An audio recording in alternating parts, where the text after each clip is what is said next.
Hello, all of my wonderful French horn students. Today, we're going to be talking about basic articulation on the French horn. I'm really excited that you're here with me today. So let's go ahead and start by just how we hold the instrument. This should be kind of a recap. But what you're going to do is you're going to take your French horn out of the case, and usually the French horn, it may or may not have these. There's a pinky ring and there's a thumb ring. If yours doesn't have those, that's completely fine. You just hold it however it feels comfortable, where your pinky's going to be on this side and your thumb's going to be on this side. And then your first finger, second finger, and third finger are going to be on these triggers. And then with holding it, it depends on if you're standing or sitting. I'm sitting, so I'm going to have my French horn on my knee. Sorry, you can't really see that because I'm sitting, but it's going to be on my knee, just resting on my knee. The bell is going to be resting on my knee. And then the mouthpiece, when I put the mouthpiece on, is going to go kind of like to the side a little bit, but where your mouth is, basically. You want it to be comfortable. You don't want to have to be moving around. You want your French horn to be in a comfortable spot. So just kind of play around with that and see wherever it feels comfortable for you. So then we're going to take our mouthpiece. It looks like this. It looks a little bit different than a trombone or a trumpet mouthpiece. It's way more slender, and it's a very small mouthpiece especially compared to the trombone, but also it's smaller than the trumpet mouthpiece. So we're going to put this in the hole right over here, and don't press it in too hard because you might not be able to get it out. I've had trouble getting it out before because I put it in too hard. So just put it in there and then maybe twist it to the right a little bit, but just enough so it's in there, but it's not crammed in there, And so that's kind of how it works with the French horn. For the right hand, it's going to go in this bell. So what you're going to do, this is your bell. That's the hole of the bell.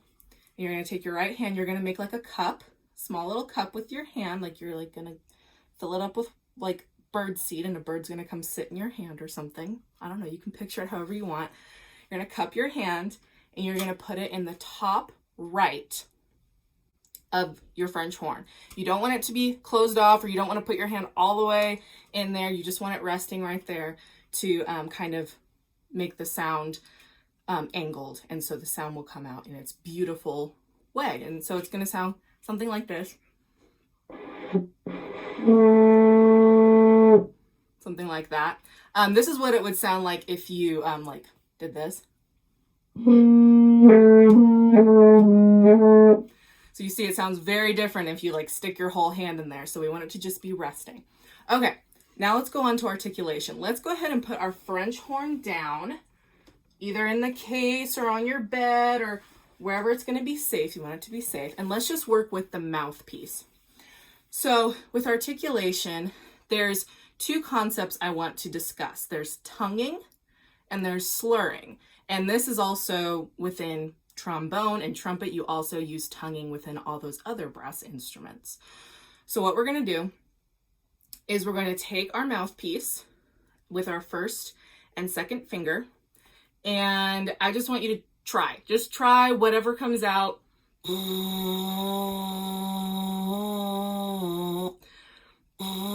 Just get comfortable with that. And also how your lips are is very important too. You don't want it to be tight, like a tight smile like this. You want it to be more of you want your lips to be a little bit pursed. And you want a small little hole.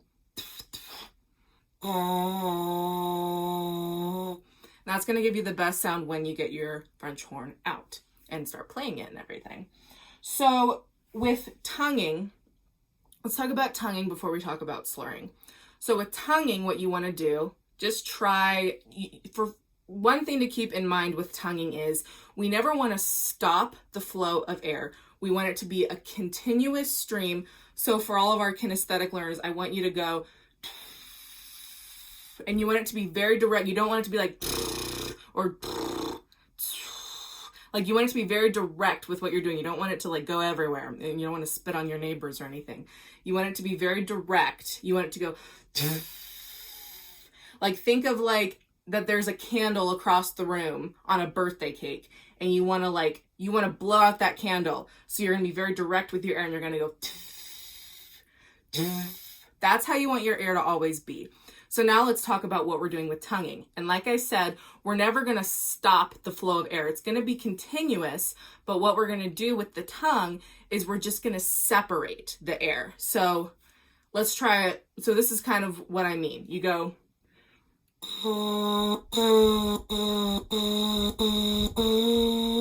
So my air is always going. It sounds like it's stopping, but I'm really having a continuous flow of air, and my tongue is just separating it. So it's going, so let me do this for the visual learners. So you go. So you're still blowing the whole time, but your tongue is going on that hole to separate the air, okay? So let's go ahead and get our French horn back out. Hold it how we talked about. Let's put our mouthpiece back in, and let's try doing a little bit of tonguing. Let's just do it on the C, E, G. We'll just do that, okay? We'll do.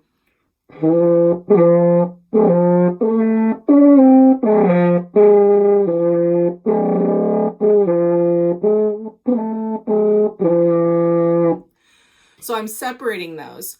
Now, if we wanted to do slurring, it's going to be way different. You're not going to have your tongue doing that. Like, you're not going to have any separation. It's just going to be a steady stream of air, kind of like what we talked about. And you're going to have to speed up your air when you want to go higher. So let's just try slurring. So it goes.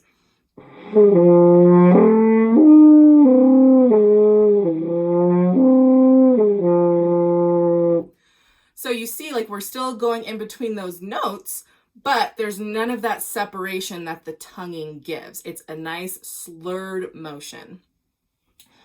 So those are the two concepts that are really important for basic articulation on the French horn or any other instrument, is tonguing and slurring. And so just a reminder for oral listeners, for oral learners,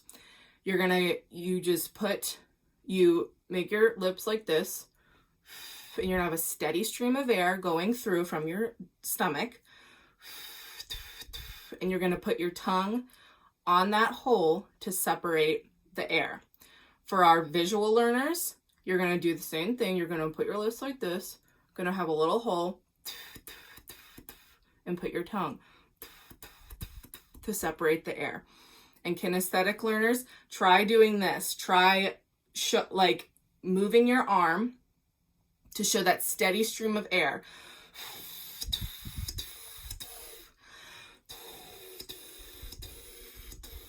And that's going to help you remember to keep the air going as you're doing the tonguing.